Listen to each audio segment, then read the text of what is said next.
You've been told to share your feelings, right? To speak your truth, not hold it in, to air your grievances. But has anyone ever told you that this constant emotional honesty may actually be doing more harm than good in your relationship? Well, I'm telling you that now because no one had ever told that to me. And so I had to learn it the hard way. Listen, if every time you try to share your feelings in your relationship, or nearly every time, right, it results in a fight, or your partner shuts down, or you leave feeling worse instead of better, then this conversation is for you. Welcome, dear one, to another Catalyst conversation where we challenge the unquestioned beliefs and assumptions about love. We flip the script on what you've been taught and reveal the truths that no one has ever told you.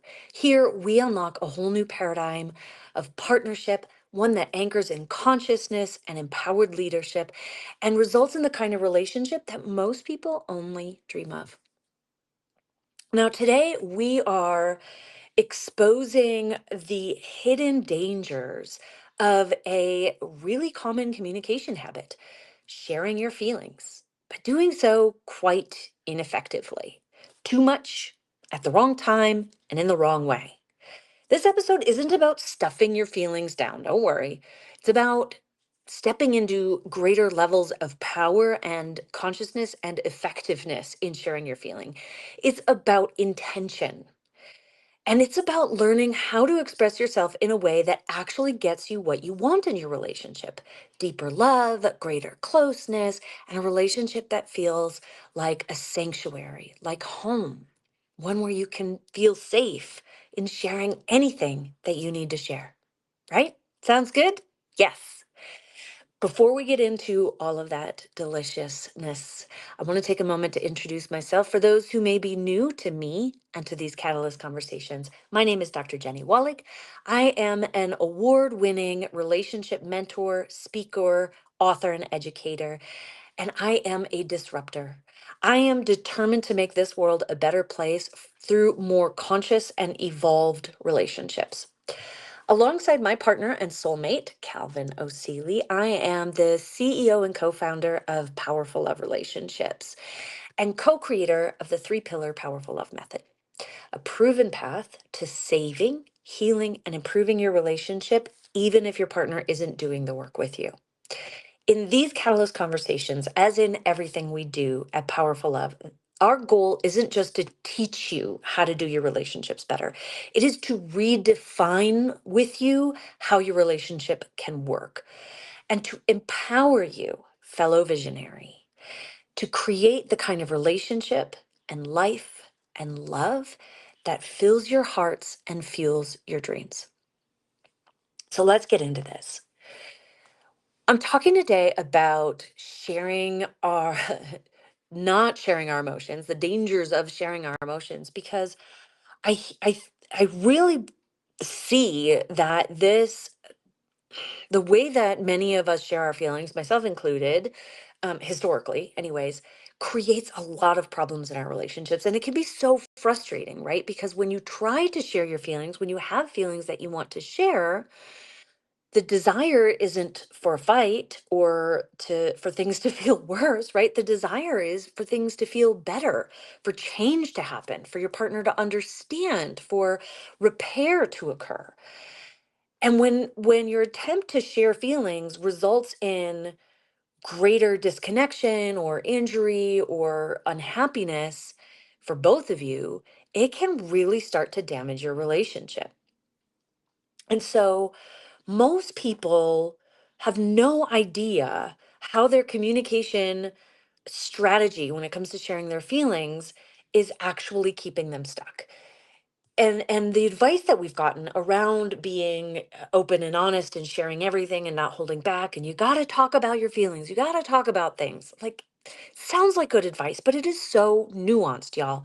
And if we just take it at face value, we get into trouble when that sharing, that honesty comes out the way it normally does, as in our raw form of emotion, as blame or projection, as criticism, as this in the unfiltered ways that it usually comes forward, you're not actually building intimacy and connection. What you're doing is creating a minefield, right? Like you're kind of risking that shit's going to get triggered and your partner's going to get upset, because those raw emotions are hard for any of us to receive. So here's the truth that most people probably don't want to hear, but that if you're here listening, love, I hope that you can hear this. So buckle up. Let's get really honest about our feelings and how we share them. Okay? The truth, not every feeling is worth sharing. Your partner doesn't need to hear about every single feeling that you're having. In fact, a lot of the feelings that you're having are far more about you than they are about them. And it's your work, it's your shit to deal with. There, I said it. Okay, now listen up. I'm a big fan of a guy named Terrence Real, who is an author, mentor, coach, relationship expert, right? And so there's this language he uses to describe what I'm talking about. He calls it the "every feeling I have is sacred" trap. Okay?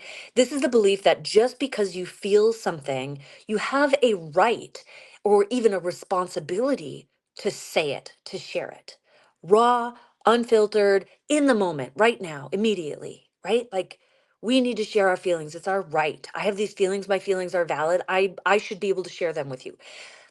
That shit's a problem, okay? And that's where most people go wrong, is in that belief, in this trap of like, my feelings are sacred and you like I need you to hold them. I need you to be able to receive them. Because emotional honesty without emotional maturity, consciousness, and intentionality, that is not intimacy, y'all. That's emotional discharge.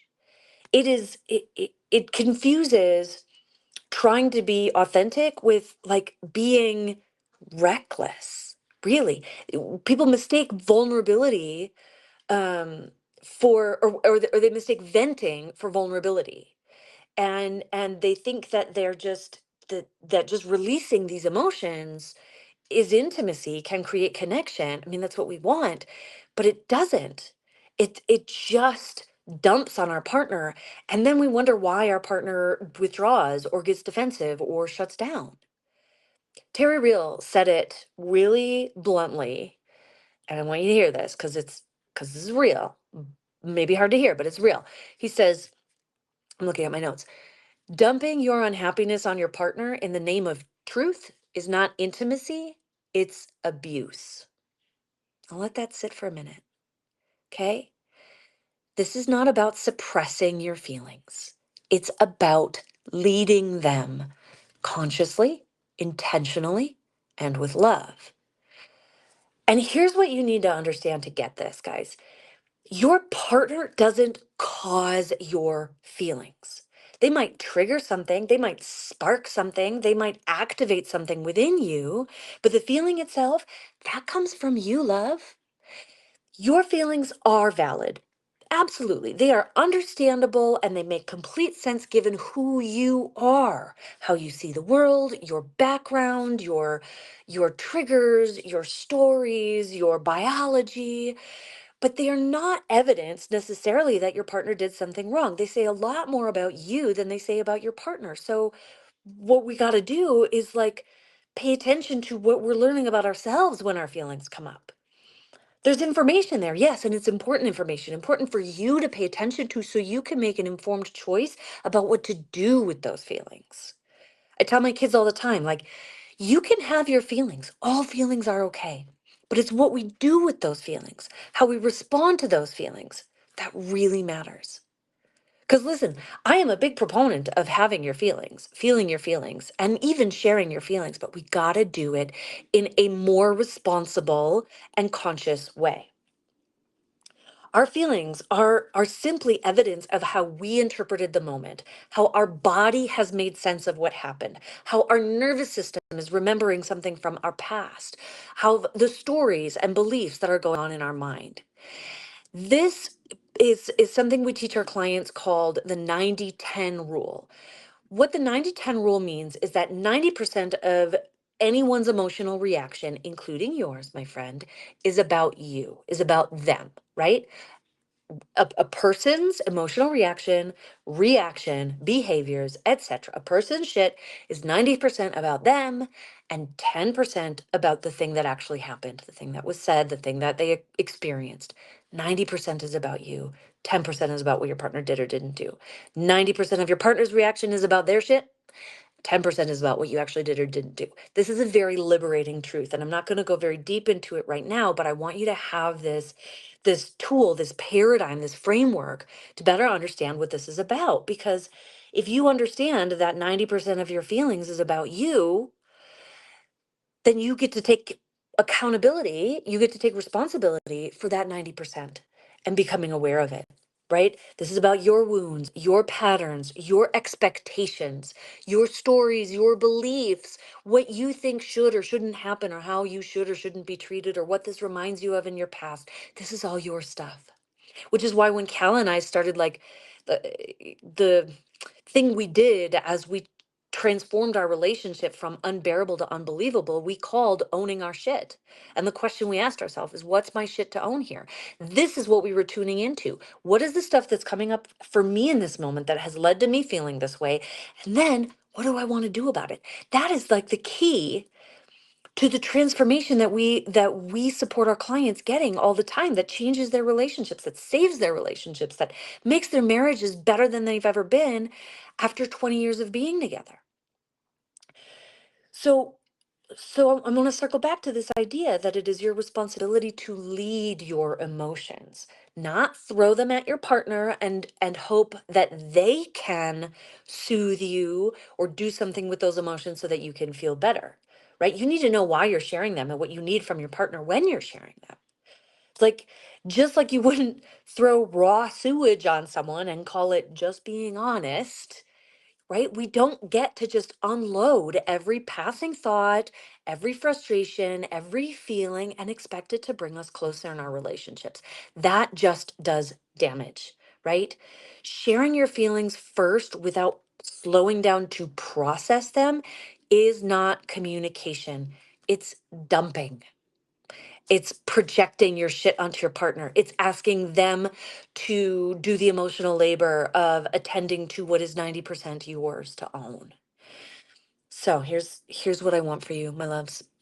Before you open your mouth to share your feelings. And listen, I know this is a hard lesson. I've had to learn it too. Ask any of my previous partners in the relationships that haven't worked out, or ask Cal how it was in the beginning. This is a game changer, okay?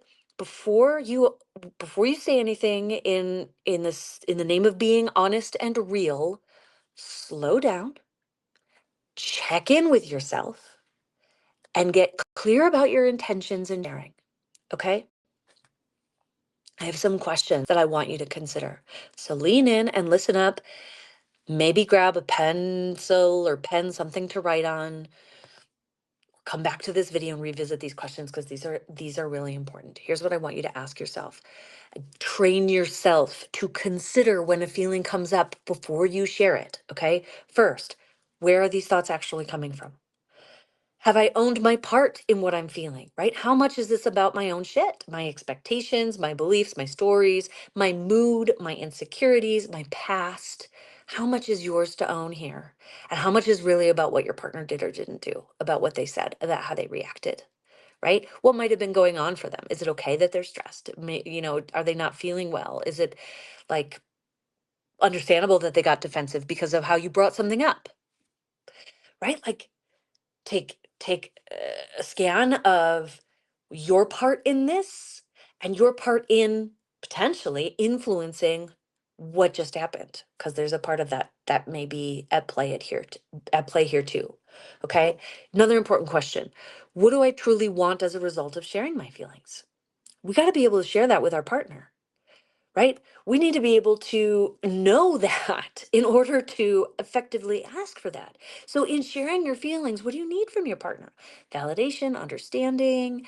Do you need a behavior change? Do you need to set a boundary? Like, what is it?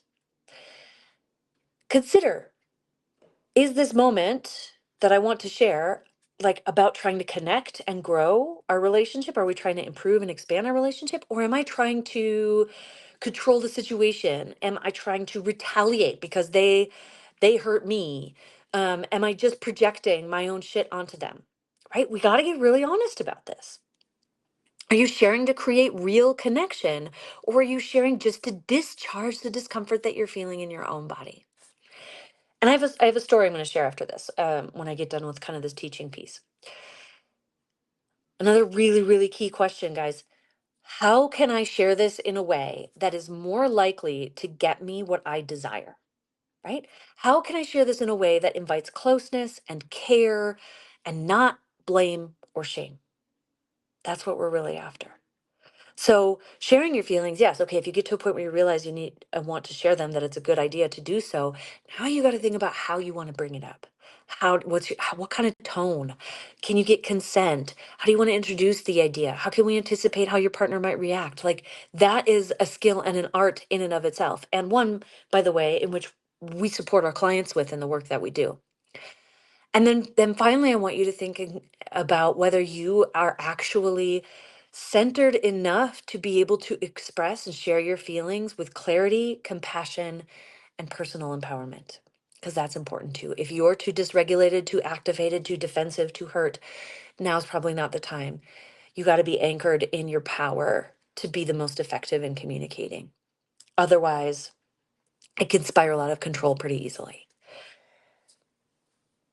If nothing else, here's what I want you to remember from today's Catalyst conversation, okay? Sharing your unprocessed emotions creates disconnection and even harm, okay? Sharing unprocessed emotions creates disconnection and even harm. But processed, intentional, conscious sharing of emotions, that is where intimacy lives. And friend, you are way too powerful to confuse those two. Okay? So let's not anymore. Let me share a quick story. So Cal and I are on this road trip right now. And um I I was starting to feel unappreciated. I was doing a lot. I was tired. We got 4 kids. There's a lot to do on a road trip. And I was working really hard. Um, and Cal was working. Like, he's had to work on the road trip even while we're driving. So I was starting to feel unappreciated and a little frustrated, maybe even a little resentful. And I could have shared my feelings raw and unfiltered. Like, you know what? Like, could you please say thank you for this? I am doing so much work here. Um, but I didn't, okay? Because I really do my best to practice what I preach. And so instead, I asked permission to share. Like, can I share something with you? And he's like, okay.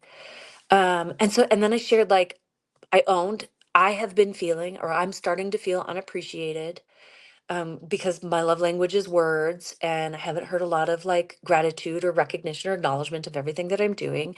And what would feel a lot better for me, what would help me feel a lot better, is if you could start like verbally acknowledging and appreciating all of the things that I am doing.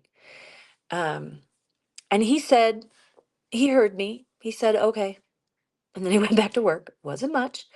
He was having a grumpy day. He was very tired, to be fair. Which is something I had to keep in mind, right? Because there was parts of me that was like, really, that's all you're gonna say? Like, that you're not gonna respond with any appreciation? But and then this thing happened. He sneezed, and I said, bless you. And he just kept working. We were driving, right? I was driving. He was on his laptop working next to me. And inside, I had this like, I had such a strong desire to be like, to say in a really snarky way, thank you, Jenny, in response to the sneeze, right? Bless you, is what I said. And then I wanted to say out loud, thank you, Jenny. You're welcome, Calvin. Because in my brain, like, I just asked him to appreciate me more and say thank you. Like, when someone says bless you, you say thank you. That's my story, my expectation. And he didn't. But I caught myself and I didn't say that, despite the fact that I was still feeling kind of like resentful and frustrated inside. Even though I had shared my feelings, it didn't result in a ton of connection in that moment. Like, if I would have been snarky and been like, here's another opportunity you missed to say thank you to me, what would have happened?